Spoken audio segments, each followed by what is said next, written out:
What is going on, everyone? Derek here today, bringing you guys another video. I just want to go ahead and welcome you guys back to the channel, and something might seem very strange to you guys right now. For my OG subscribers, we are back on a Canon G7X, and I just want your input on it real quick. How does it look? How does it sound? Do you like this better than the old camera? And I still have the old one, so if I have to make the switch back, that's no problem. Just let me know in the comments down below, guys. But today we have something that I am going to address because many of you guys have been asking me to make this video, and it's revolving around my 2013 Mustang GT here, also known as Lucifer. For those of you that haven't seen Monsters Inc. and obviously have been living under a rock your whole life, but this is my little Mike Lazowski, and he is going to be shining up Lucifer a little bit today. So good work, Mike. But I'm gonna keep this short and sweet, everyone. Let's get this thing cleaned up. So with today's wash, guys, we are gonna be having some help from our friends over at MATCC. M-A-T-C-C. We're gonna roll with it. So as you guys can see, they obviously sent me out their snow foam cannon. I have yet to use this. Big shout out goes out to MATCC, and I hope I'm saying that right. Let's go ahead and get this thing cracked open. Our little bottle filler. Looks like the spray neck, the nozzle neck, whatever you want to call it. So we got our foam cannon all filled up with nice warm water and a lot of soap. Let's go ahead and spray this thing down.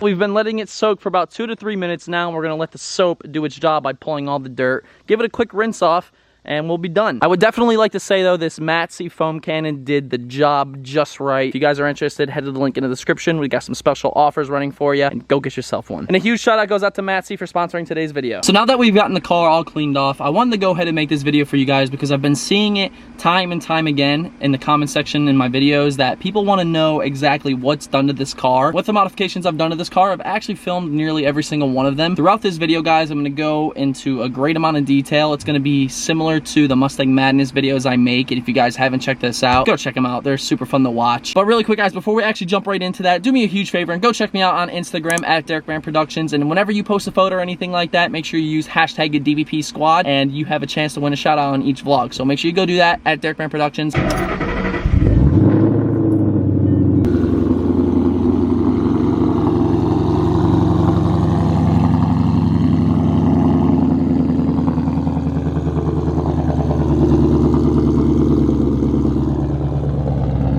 All right, for real this time, guys. Let's get it.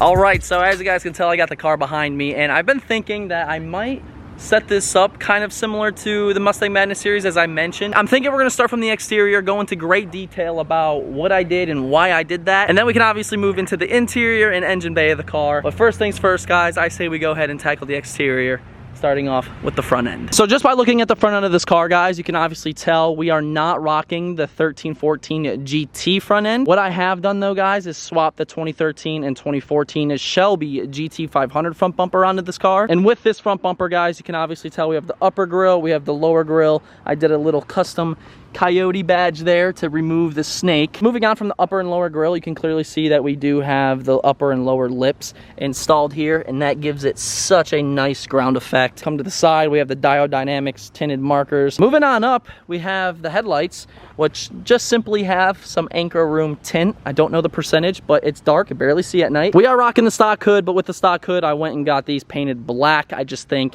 you know, it gives the car, look, it's still popping out at you. Gives the car a great amount of detail, and that's exactly why I did that instead of leaving them blue. So all said and done, guys, this front end conversion for the car and doing it the correct way cost me about $1,500, which is a lot cheaper than some other options out there, so keep that in mind. So if you take a look at the side profile of the car, you can clearly see we got a good amount of stuff going on, and we can start off with the wheels here. I am partnered with Late Model Restoration, or other words known as LMR, and these are their SVE R355s. I used to have them on the rear as well, but we'll get to that in just a moment. With the fronts here, I did stay with a nice street setup, and I have some 275/35 R19 Nittos up front there. The Nittos are NTO5s, which matched the rears, but if you come to the rear, you can clearly see we have a different setup going on here. Thankfully though, this setup, it might be different than the fronts there, but they match pretty well. And I'll put some money on it that you guys didn't even realize that this wheel did not match the front, and that's the beautiful thing about it. And if we go and take a closer look, you can clearly see that we have the 5-spoke SVE drags in gloss black. And if we go up front, you can see, again, 5-spoke black SVE. So they, you know, match really well, and there's a really important reason why I did this, because with this drag pack I recently just put on, it did come with the drag skinnies to run up front, which I ran for like a day or two, and soonly found out how non-dailyable that is. Moving on to some other things that we have done to the side here, we have these beautiful Roush Performance side skirts, and these are my favorite because if you look, you can see that it does, you know, make the car almost like an illusion, as if the, you know, the sides there, the rocker panels do sit lower. In reality, they do, only by like that much, but it gives that effect of it actually sits a lot lower, and it matches perfectly well with the front lip. And with these Roush side skirts, we actually have the Roush rears, which all tie in nicely together. And see if I can get you a shot of that. So you might be able to tell exactly what I'm talking about. Highly recommend. With this blue and black color scheme I got going on here, we obviously had to go and rock the 5% tint. Can't see anything at night. All in all, it's a good time. And this next modification is the most important one done to the car. If you don't do this, you don't even own your car these days. Check this out. Bam! We got the tag. You gotta have the tag, fam, especially when you have this beauty rolling down the highway or parked in a parking lot. You know, typically if you're a car person, you walk around the car, see what's up, you're gonna be like, oh, DerekBaranProductions with a YouTube emblem? Shit, I'm checking this guy out. So I mean, by all means, subscribe right now. You can also follow me on Instagram at DerekBaranProductions. I do appreciate it. Thank you. So moving on from the tag, we have this beautiful gloss black wrapped roof, and just by looking at it, you can see that it really ties in nicely, and it just gives the black and blue color scheme such a nice effect. Continuing on to the rear, again, we have the nice diodynamic side markers, and it eliminates that super red look, which I absolutely hate. But all right, guys, we made it to the rear end of the car. This is probably going to be my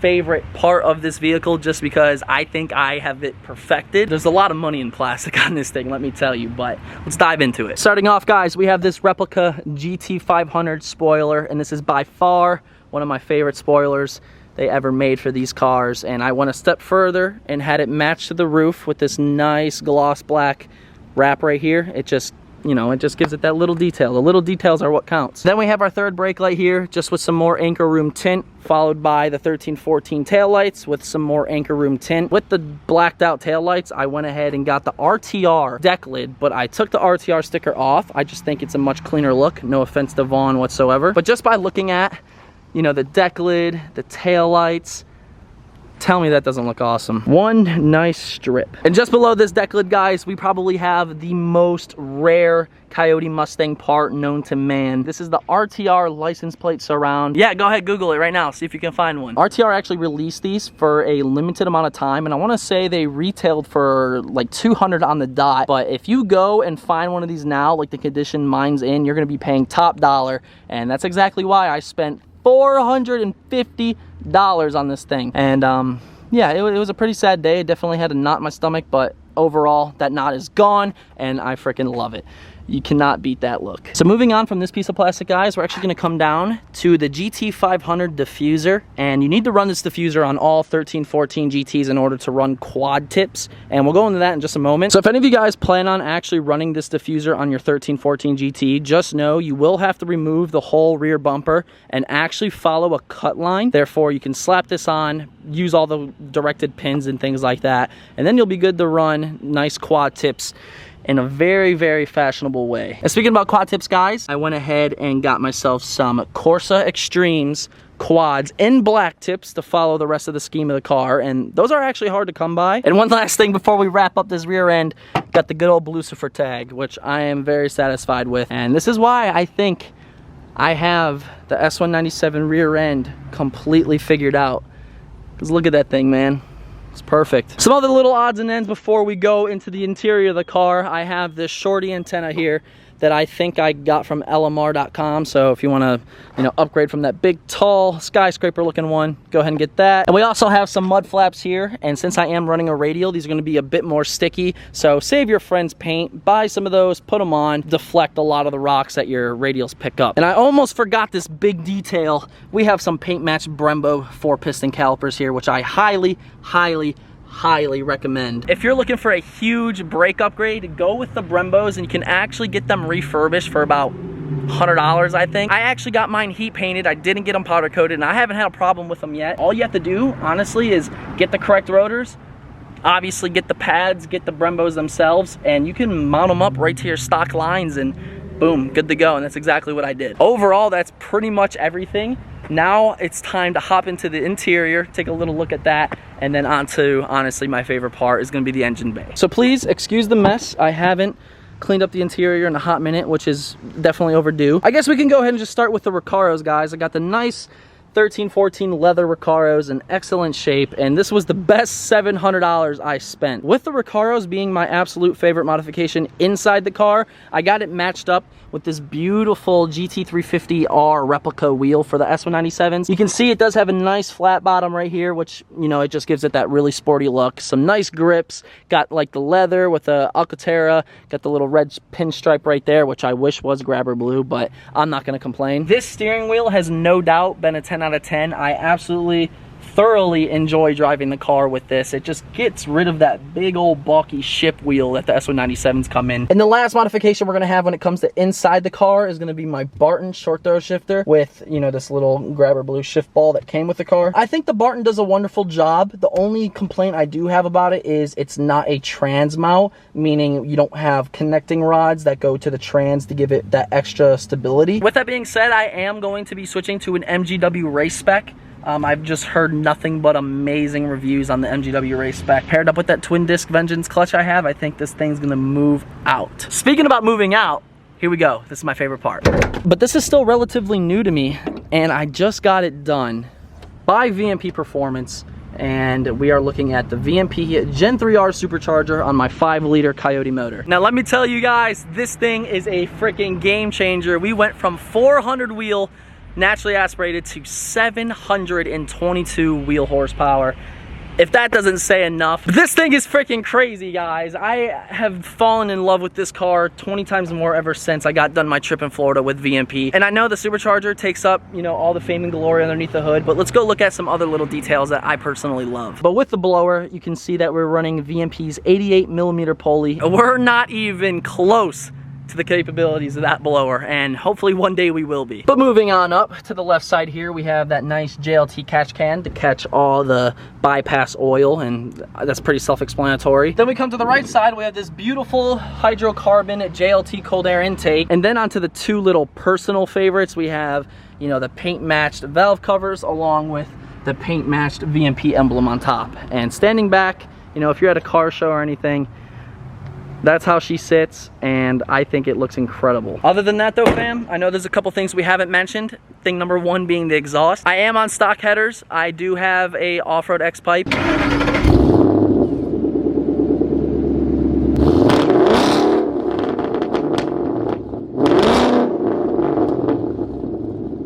Well, there you have it, guys. That is going to be the full little walk around / tour of my boosted 2013 Mustang GT, also known as Blucifer. And if you guys enjoyed, be sure to slap that thumbs up button. It truly helps me out. Make sure you drop a comment with any questions or concerns. If you want to say what's up, that's cool too. And today's DBP vlog shout out is going out to Danny2V. Thank you so much for your continued support. Make sure you guys go check him out on Instagram. And for those of you that want a chance to win a shout out on the vlogs, make sure you follow me on Instagram at DerekBaranProductions and use hashtag DBP Squad on all your posts. As you guys know, every time I post a video such as this one, I go to the hashtag, I see who used it, and boom, shout out. Thank you guys so much for watching. We will see you tomorrow. But until next time, we'll see you later.